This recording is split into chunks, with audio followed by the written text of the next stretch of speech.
வித்யா சொல்லறோம். உங்கள் ஊருக்குள்ள ஒரு 900 பாம்புகளை அப்படியே கொண்டு வந்து விட்டா நீ என்ன பண்ணுவ?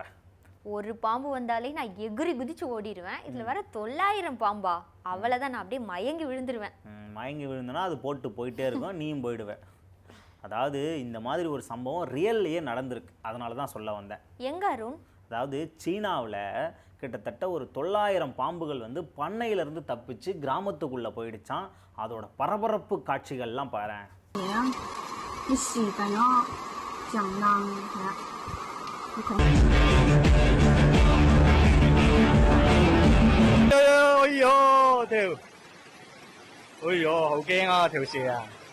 என்ன அருண், இப்படி பாம்பெல்லாம் வெள்ளத்துல மிதந்துட்டு இருக்கு? ஆமாம், அதாவது சீனாவில் கடந்த சில நாட்களாகவே வரலாறு காணாத அளவுக்கு மழை பெஞ்சிக்கிட்டு இருக்கு. அதாவது மேசாக் அப்படிங்கிற புயல் காரணமாக தான் இந்த மழை பெய்யுது அப்படின்ற மாதிரி நமக்கு அறிக்கையெல்லாம் வருது. அது மூலமாக கிட்டத்தட்ட அதிகப்படியான மழை பெஞ்சதில் சீனாவில் இருக்கக்கூடிய பீஜிங் அப்படிங்கிற ஒரு பகுதி வந்து அதிகமாக சேதமடையுது. இதனால் கிட்டத்தட்ட 4600 வீடுகள் வந்து இடிஞ்சு விழுந்திருக்கு, சேதமடைஞ்சிருக்கு. இதனால் பல பேர் வீடு இழந்திருக்காங்க. கால்நடைகள் பண்ணைகள்லாம் இருக்கும் இல்லையா, அதெல்லாம் சேதமடைஞ்சு பல்வேறு கால்நடைகள் வந்து இறந்து போயிருக்கு. நிறைய பேர் வந்து உயிரை கையில் பிடிச்சிக்கிட்டு உயிரை காப்பாற்றணும் அப்படின்னு சொல்லிட்டு மேலே இருக்கும் இல்லையா மாடி வீடுகள்லாம், அங்கெல்லாம் போய் தஞ்சம் புகுறாங்க. நிறைய பேர் அடிச்சுட்டு போயிருக்காங்க. என்ன ஆச்சு ஏதாச்சுன்னே தெரில. இது வரைக்கும் அந்த அரசாங்கத்தோட அறிவிப்புப்படி கிட்டத்தட்ட 20 பேர் இறந்து போயிருக்காங்க, இந்த கனமழையினால் இறந்து போயிருக்காங்க அப்படிங்கிற தகவல் வந்திருக்கு.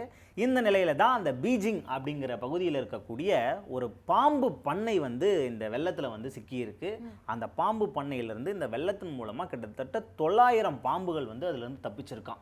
900 பாம்புகள் தப்பிச்சதுன்னா அங்கே யாராவது நடந்து போனாங்கன்னா கடிக்கும்ல அருண்? நடந்தெல்லாம் போக முடியாது, அவ்வளோ வெள்ளம் போயிட்டு இருக்கு. இதில் எப்படி நடந்து போக முடியும்? அப்போ அங்கே இருக்கக்கூடிய வீடுகள்லாம் ஏறுறதுக்கு வாய்ப்பு இருக்குல்ல? அதுதான் இங்கே வந்து பெரிய பிரச்சனையே. ஏன்னா பாம்புகள் வந்து தண்ணியில் நீந்தும் தான், ஆனாலும் அதுக்கு போய் தங்குறதுக்குன்னு ஒரு இடம் வேணும் இல்லையா?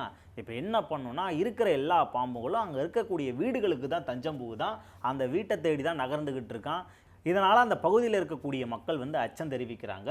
வெள்ளத்தில் அவங்க உயிரை காப்பாற்றுவாங்களா, வெள்ளத்துக்கிட்ட இருந்து போராடுவாங்களா, இல்லை இந்த பாம்புகள்கிட்ட இருந்து போராடுவாங்களா அப்படிங்கிறது தான் இந்த இடத்துல பெரிய கேள்விக்குறியாகவே இருக்குது. அவங்க எல்லாருமே பயந்து போயிருக்காங்க.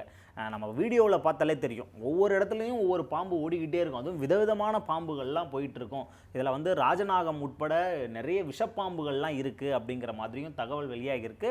இதுகளிலிருந்து தப்பிக்கிறதுக்காகவே மக்கள் எல்லாருமே வீட்டை பூட்டிக்கிட்டு உள்ளேயே இருக்காங்களாம். அந்த ஃபர்ஸ்ட் ஃப்ளோரில் யாரும் சாப்பாடு வாங்குறது கூட வெளில வரது இல்லையா. வெளில வந்து அந்த கேப் வழியாக பாம்பு எங்கேயாவது உள்ளே வந்து வீட்டுக்குள்ளே நுழைஞ்சிருச்சுன்னா என்ன பண்ணுறது அப்படின்னு சொல்லிட்டு எல்லாருமே ரொம்ப பயத்தில் இருக்காங்க.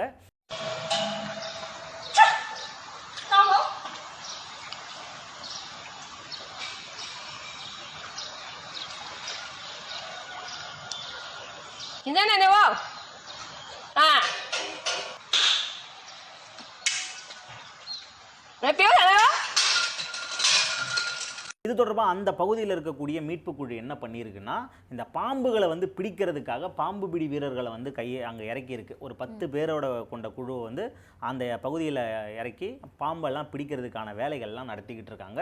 அவங்களும் பல்வேறு பாம்புகளை பிடிச்சிட்டு இருக்காங்க. பொதுமக்களுக்கும் சில அறிவுரைகள்லாம் கொடுத்துருக்காங்க. என்னென்னா, நீங்கள் உங்கள் பக்கத்தில் ஏதோ ஒரு பாம்பு வருது போகுதுன்னா அதை வந்து நீங்கள் வந்து கையால் பிடிக்கிறதுக்கு ட்ரை பண்ணாதீங்க. ஏன்னா எந்த பாம்பில் விஷம் இருக்கும் எதில் விஷம் இருக்காதுன்னு நமக்கு தெரியாது. அதனால் தயவுசெய்து அந்த பாம்புகளை வந்து கையால் மட்டும் பிடிக்காதீங்க அப்படிங்கிற மாதிரியான அறிவுறுத்தலையும் அவங்க வழங்கியிருக்காங்க. வெள்ளம் ஒரு பக்கம் அவங்களோட வந்து பயமுறுத்திக்கிட்டு இருக்கும்போது இந்த பாம்புகள் இன்னொரு பக்கம் அவங்கள பயமுறுத்துது. இதில் பல பேர் என்ன சொல்கிறாங்க அப்படின்னா, பாவம்ப்பா நிறைய பாம்புகள் அந்த வெள்ளத்தில் சிக்கி இறந்து போச்சு அப்படின்னு வருத்தம் தெரிவிக்கிறாங்க. சில நெட்டிசன்கள் என்ன சொல்கிறாங்கன்னா, சார் பாம்பு போனால் போட்டும் சார், அது போனால் இன்னும் குட்டி போடும், நிறைய வளர்த்துக்கலாம், மக்கள் எவ்வளோ பாதிக்கப்பட்டிருக்காங்க, அவங்கள பற்றி கொஞ்சம் இறக்கப்படுங்க சார் அப்படிங்கிற மாதிரி எல்லாமே கமெண்ட்டுகள்லாம் போட்டுக்கிட்டு வராங்க. இந்த வீடியோக்கள் தான் இப்போ இணையத்தில் ரொம்பவே வைரல் ஆகிட்டு இருக்கு. ஓகே மக்களே, மீண்டும் அடுத்த கண்டென்ட்டோட சந்திக்கலாம். அது வரைக்கும் டாடா பை பை சொல்லிக்கிறது நான் வித்யா குமார். நான் உங்கள் அருண் பாண்டியன்.